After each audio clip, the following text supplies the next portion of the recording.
Sai Satcharitra, Chapter 33. Greatness of Udi, Scorpion String and Plague Cases Cured, Jamnar Miracle, Naranrao's Sickness, Balabua Sutar, Appasaheb Kulkarni, Haribao Karnaik. In the last chapter, we described the greatness of the Guru.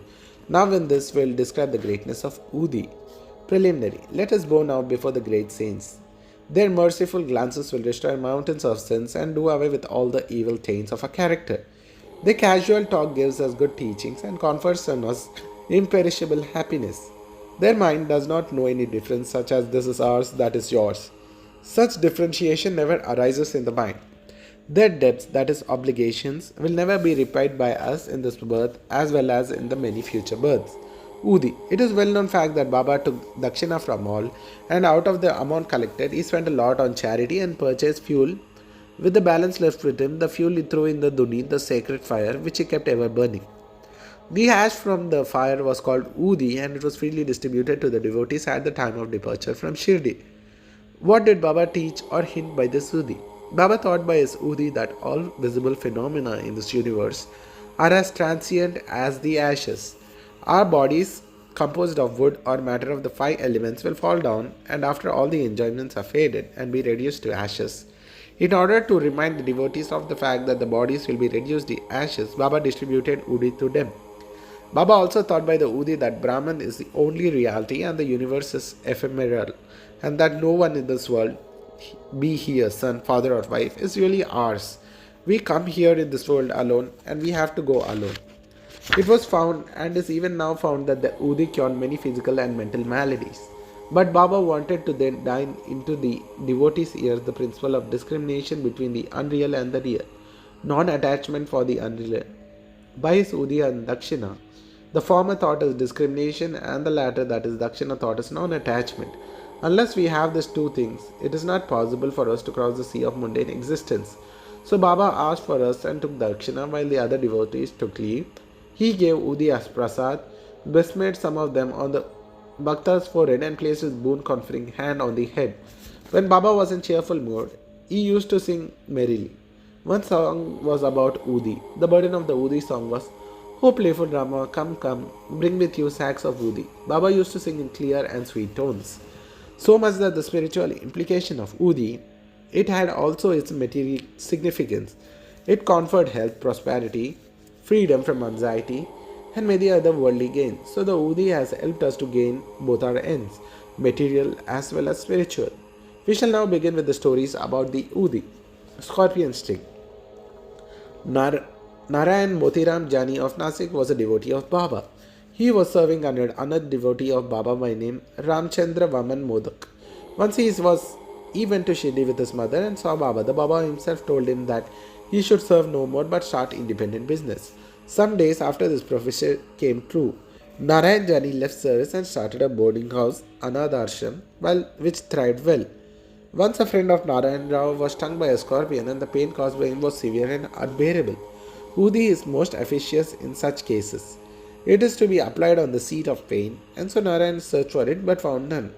Then he stood before Baba's picture and invoked aid, chanted Baba's name, and took out a pinch of ashes of the joss stick burning in front of Baba's picture, and thinking it to be Baba's Udi, applied it on the seat of the pain and the sting. As soon as he took out the fingers, the pain vanished, and both the person were moved and felt delighted. Bubonic plague case. Once a devotee in Bandra came to know that his devotee was staying in another place and was down with bubonic plague. She had no Udi with him. So he went to Nanasaheb Chindorkar to send the same. Nanasaheb got this message on the road and near the Thana railway station when he was travelling with his wife to Kalyan. He had no Udi with him at the time. He therefore took some earth from the road, meditated upon Sai Baba, invoked his aid, and applied it on the forehead of his wife.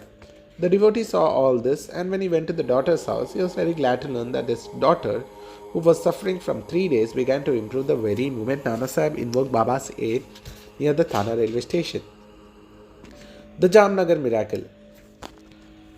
About 1904 to 1905, Nanasaheb Chindorkar was the Mamaltar at Jamnar.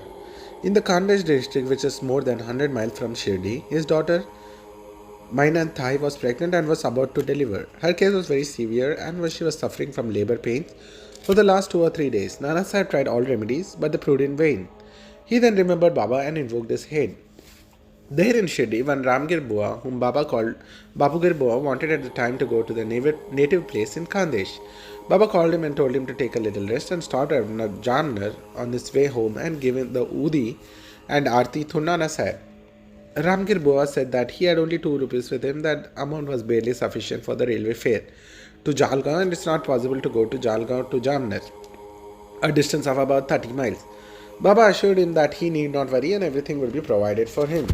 Then Baba asked Shama to write the well-known Arti composed by Madhav Adkar, a translation of thus given to the end of the work, and give a copy of this with Udi to Ramgir Bua to be delivered to Nana Sahib. Then, relying on Baba's words, Ramgir Bua left Shirdi and reached Jalgaon at 2:45 am. He had only 2 hours left with him and was in a hard plight. To this, Baba's great relief, he heard somebody calling, "Who is Bapu Gurgua of Shirdi?" He went there and told him that he was the person Bapu Gir Bua.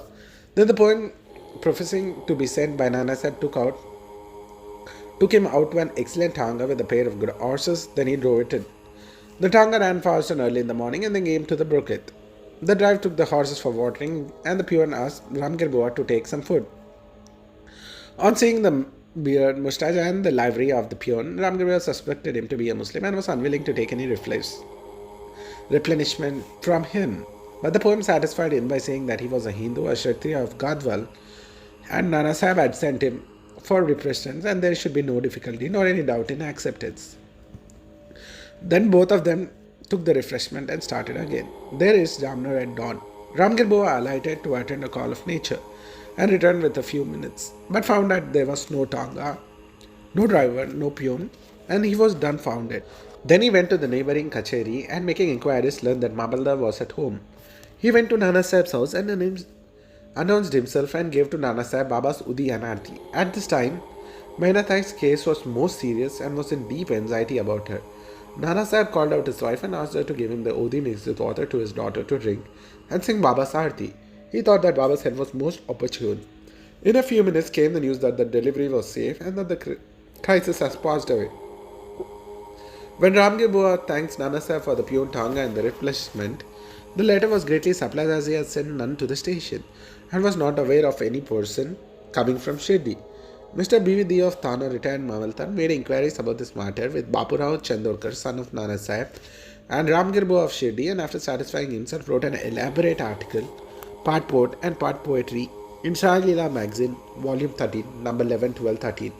Brother B.V. Narasimha Swami had also taken from the statements from Mainathai, number 5, page 14, and Babu Sahib Chandorkar, number 20, page 50, and third one is Ramgir Bua, chapter 27, page 83, dated 1st June 1936, 16 September 1936, and December 1936 respectively, and published them in the Devotee Experiences, part 3.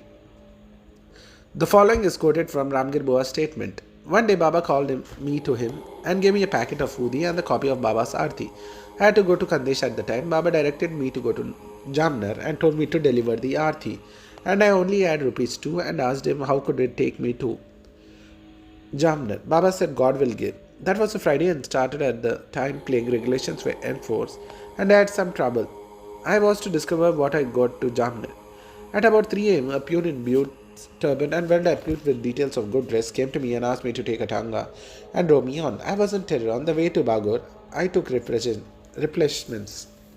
We reached Jamner early in the morning, and by the time I attended my call of nature, the tanga and his driver had disappeared. Narayan Rao, Bhakta Narayan Rao, father's name and surname are not given, had the good fortune to see Baba twice during the latest lifetime.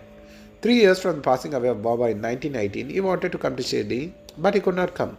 Within a year of Baba's Mahasamadhi, he fell sick and suffered much. All ordinary remedies gave no relief to him.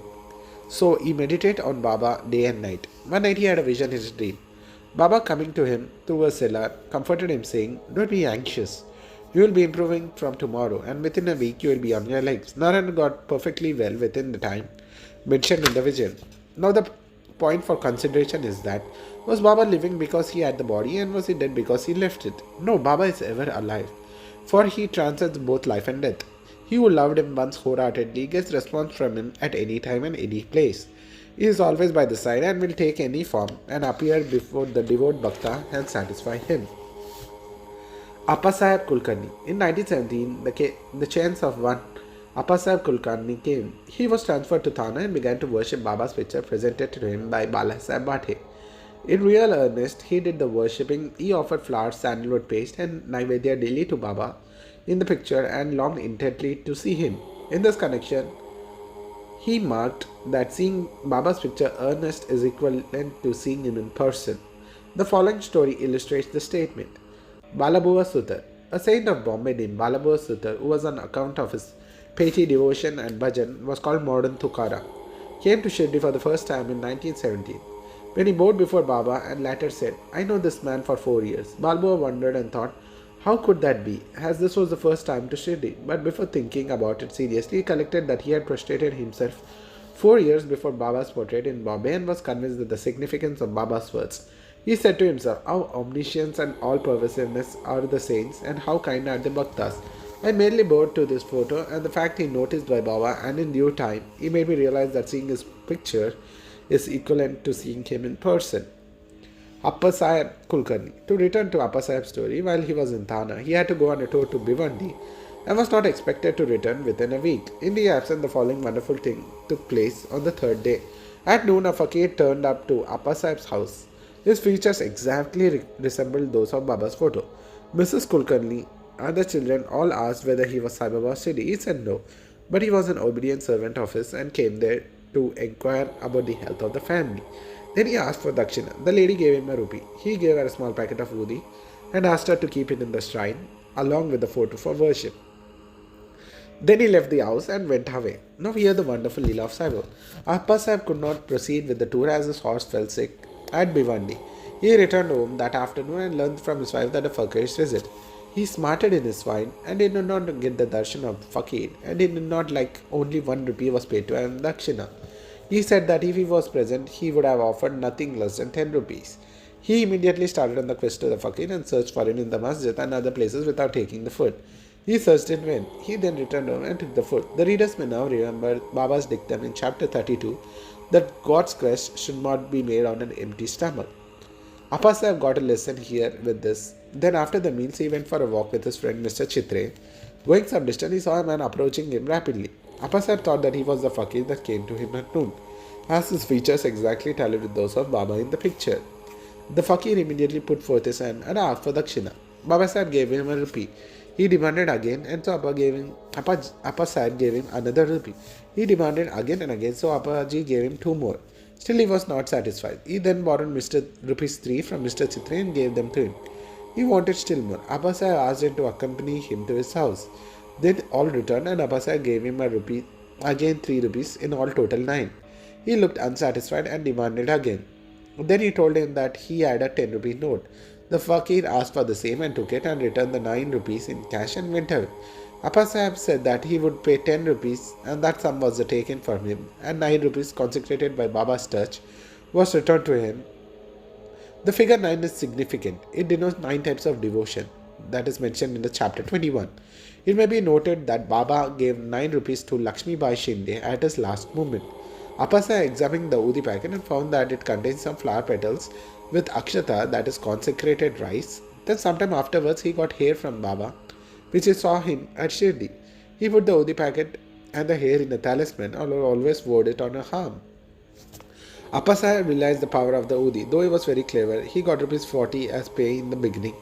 But after he secured Baba's photo and his udi, he got many times 40 rupees per month and also got much power and influence. And along with these temporal benefits, his spiritual progress was rapid. So those who are fortunate enough to get Baba's udi should rather apply after bath, apply it on the forehead and take some little of it mixed with water in the mouth as holy tirth, that is sacred water. Haribhau Karnak. In 1970, Haribhau Karnak of Dahanu came to Shirdi on Guru Purnima day and worshipped Baba with due formalities. He offered clothes and dakshina, and after taking Baba's leave through Shama, went down the steps of Masjid. Then he thought that he should offer 1 more rupee to Baba and was just returning to get up when Shama informed him the signs that he had to leave. He got Baba's leave, he should go and not return. So he started home. On his way, when he went to the temple of Kalrama at Nasik for darshan, the saint inside the temple of Kalrama of Nashik for darshan, the saint Narsingh Maharaj, who used to sit inside the big door of the temple, left his bhaktas, came to Harbau, caught his waist and said, "Give me 1 rupee." Karnak was surprised. He paid the rupee most willingly and thought that Baba recovered the rupee which he intended in his mind to give to Saints Narsingh Maharaj. This showed how the saints work in unison. This story illustrates the fact that all saints are one and shows how they work in union. Woe to Sri Sai, peace be to all.